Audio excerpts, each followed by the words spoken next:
Hi friends, నేను మీ సత్యాన్ని. ఈరోజు నేను అల్లం పచ్చడి చేస్తున్నాను. కొద్దిగా నూనె, ఒక 2 టేబుల్ స్పూన్ నూనె వేసుకున్నాను ఒక పెనంలోని. అందులో ఒక చిన్న కప్పుతో మినపప్పు అండి,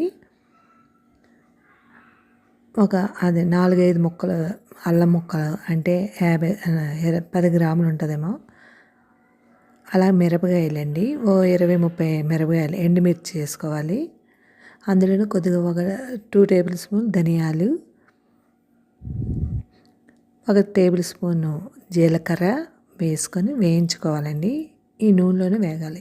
అందులోనే కొద్దిగా పసుపు వేసుకొని వేయించుకోవాలి. అదే దాంట్లోని బెల్లం అండి, 1 కప్పు బెల్లం వేసుకున్నాను. అంటే స్వీట్ ఉండాలి మనకి. అల్లం ఎంత అయితే 1 కప్పు స్వీట్ బెల్లం కూడా వేసుకోండి, ఎందుకంటే ఘాటుకు రెండిట్లకి సరిపోతుంది.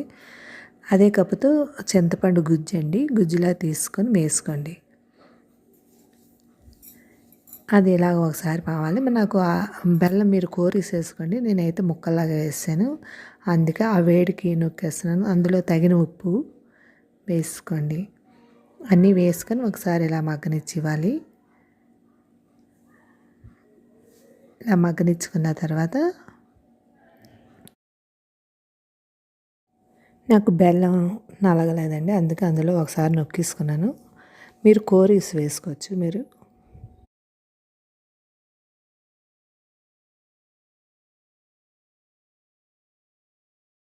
ఇలాగ చల్లారి పెట్టేసుకోవాలండి. మనం చల్లారి పెట్టేసుకొని మిక్సీలో ఆడుకోవాలి, మిక్సీ చేసుకోవాలి మెత్తగాని.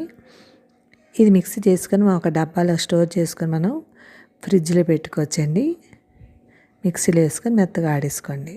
కొద్దిగా నీళ్ళు వేసుకోవాలి మనం, అంటే తగిన నీళ్ళు వేసుకోండి, మరీ ఎక్కువ వేసుకున్నా జారుగా ఉండకూడదు. ఇలాగ స్పూన్ జారుగా ఉండాలి అంతే. ఇడ్లీలోకి బాగుంటుందండి, దోశ చట్నీలోకి బాగుంటుంది. మనం చిన్న గిన్నెలోకి తీసుకొని పెరుగు కలుపుకొని అది కూడా చట్నీలాగా వాడుకోవచ్చండి. మీరు ట్రై చేయండి. దోశ, ఇడ్లీ అన్నిటికీ బాగుంటుంది. Thank you. బై. సబ్స్క్రైబ్ చేయండి, లైక్ కొట్టండి.